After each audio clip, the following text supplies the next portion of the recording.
पंचतंत्र की कहानी प्यासी चींटी और कबूतर। दोस्तों, एक समय की बात है। गर्मियों के दिनों में एक चींटी बहुत प्यासी थी और वो अपनी प्यास बुझाने के लिए पानी की तलाश कर रही थी। कुछ देर आसपास तलाश करने के बाद वे एक नदी के पास पहुंची। सामने पानी था, लेकिन पानी पीने के लिए वे सीधे नदी में नहीं जा सकती थी। इसीलिए वे एक छोटे से पत्थर के ऊपर चढ़ गई। लेकिन जैसे ही उसने पानी पीने की कोशिश की, वह फिसलकर नदी में जा गिरी। उसी नदी के किनारे एक पेड़ था, जिसकी टहनी पर एक कबूतर बैठा था। उसने चींटी को पानी में गिरते हुए देख लिया। कबूतर को उस पर तरस आया और उसने चींटी को बचाने की कोशिश की।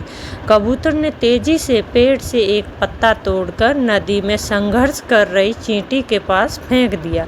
चींटी उस पत्ते के पास पहुंची और उस पत्ते में चढ़ गई। थोड़ी देर के बाद पत्ता तैरता हुआ नदी के किनारे सूखे में आ गया। चींटी ने पत्ते में से छलांग लगाई और नीचे उतर गई। चींटी ने पेड़ की तरफ देखा और कबूतर को उसकी जान बचाने के लिए धन्यवाद किया।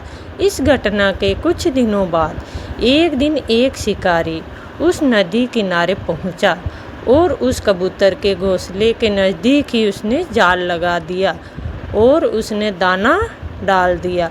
वह थोड़ी दूर जाकर छुप गया और उम्मीद करने लगा कि वह कबूतर को पकड़ लेगा। कबूतर ने जैसे ही ज़मीन में दाना देखा, वह उसे खाने के लिए नीचे आया और शिकारी के जाल में फंस गया।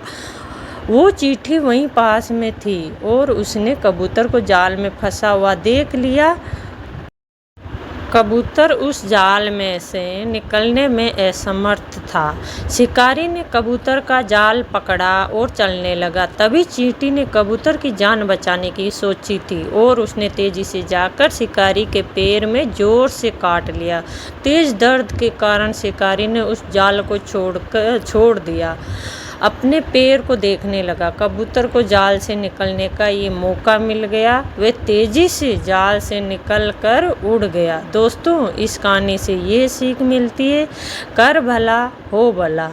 हम जब भी दूसरों का भला करते हैं तो उसका फल हमें ज़रूर मिलता है। कबूतर ने चींटी की मदद की थी और उसी मदद के फलस्वरूप मुश्किल समय में चींटी ने कबूतर की जान बचाई। इसीलिए कभी भी किसी की सहायता करने या अच्छा करने से पीछे न हटे। जब भी मौका मिले, दूसरों की बिना किसी स्वार्थ के मदद करें। धन्यवाद दोस्तों।